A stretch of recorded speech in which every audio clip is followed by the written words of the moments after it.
Kelly Davis, your host of the Untold Miracles podcast, and today I am so excited for today's special guest. She's an actress, singer, Tony and Emmy Award winner, author. You may know her as Glinda from Wicked and many other iconic roles on Broadway and TV. She recently released a new album for the girls, and she is performing this month on Broadway. She's a legend, she's beloved, and she truly has a heart of gold. Kristin Chenoweth, welcome to the podcast. Thank you for that intro. That was nice. Well, I'm so excited to talk to you today. We have some mutual friends. Children's Miracle Network Hospital's co-founder Maria Osmond is a big fan, and I recently saw you perform on The Talk with her, and your performance was incredible. But on this podcast, we talk about miracles, and from the outside looking in, your life has been miraculous. But what I love about you is that you create miracles for those around you. And I want to start with a recent visit to Encircle in Salt Lake City, an LGBTQ Family and Resource Center. Can you tell me about that experience and what was most memorable for you? Yes, Kelly, it was amazing to go to Encircle and see these kids who, if I may just say, found each other and have each other and to talk with. And there's also these great group of counselors there. So they've really set up a beautiful place for these kids to feel safe and happy and loved. And honestly, for me, on a personal note, it felt so nice to be able to just go and hang out with them. We did a lot of singing. We sat at the piano and sang. I know that's a big surprise. And then, of course, we did some pictures. And I wanted to hear some of their stories. And a couple of them were really just so precious in the way they talked about finding Encircle and how they have a place to go now. And I was very proud to be there. I was very honored to be there. And I look forward to going to more of them because, there was a special bond made with me and a couple of the kids, I think. And it is a miracle in and of itself because just because you or I or somebody else might have great parents who say, we love you all the time, we love you and God loves you.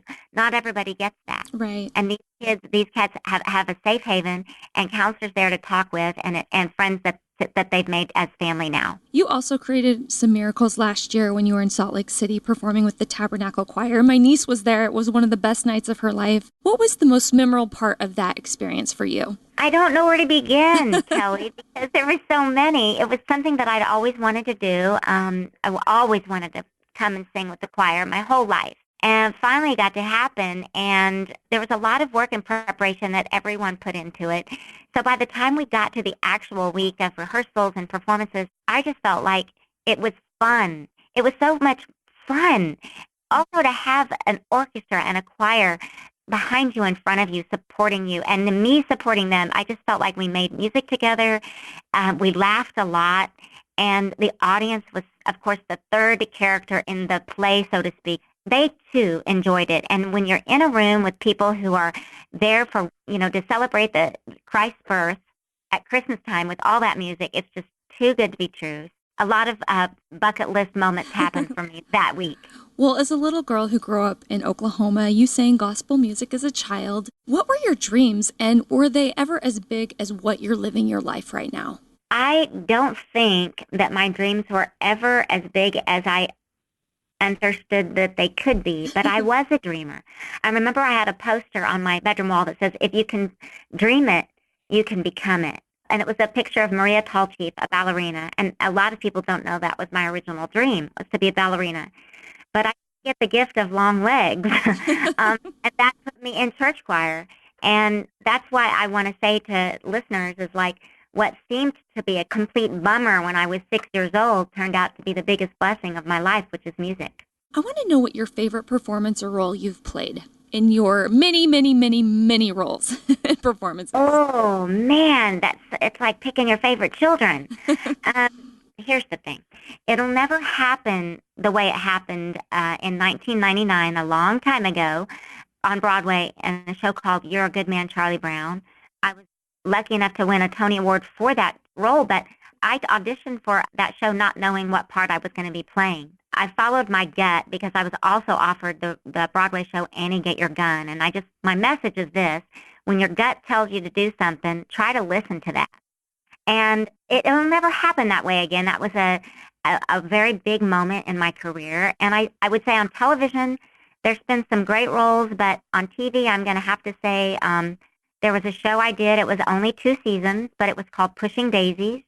And It looked like nothing I'd ever seen. It was very fairy tale-ish, but based with human kindness and love, and I'm very proud of it to this day. Kristin, what's been the biggest miracle in your life?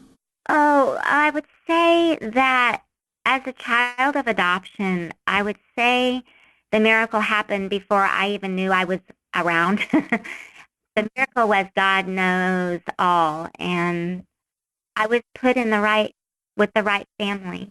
The last question I ask all of my guests, if there were 3 miracles that you could create in the world today, what would that look like for you? Easy, but hard. That there would be no more homelessness, that we would focus on, these things that people are calling random acts of kindness. I wish that wasn't a thing. I wish it was just that. And I wish that every school in every part of this planet, everywhere in the world, had music programs. That would be awesome. I love that. Can you tell all of our listeners where they can find you and what you're most passionate about right now so they can be in touch with everything you're doing? I have a website. It's Kristin Chenoweth, and you guys can go check that out. I'm also on Instagram and Twitter at KChenoweth. I love Twitter. I'm also getting better at Instagram. But, yeah, you just type that in and you can find me. And I have a new Hallmark movie coming out in November called A Christmas Love Story. I hope people can catch that as well. Talk about miracles. I'm glad I got through that shoot. We made a whole movie in 3 weeks. Oh, my gosh. Wow. I know, but I had a great time doing it, and I love the subject matter. So that's it. I really, really thank you for this interview, and you know that I love my Marie Osmond, so thank you for all the good work that y'all are doing. Thank you again for all the miracles you create in the world, and thank you so much. I love it. I talked to Steve Young's wife today, Barb, who helps with Encircle, and they are so grateful for what you did last night. And I think you're doing an event today. I think you're doing another one, so you just don't even know what that does. Like, it's miracles, and these people need this more than anything. So thank you for your big heart. Kelly, thank you for saying that. Thank you so much. I'm the one that was blessed.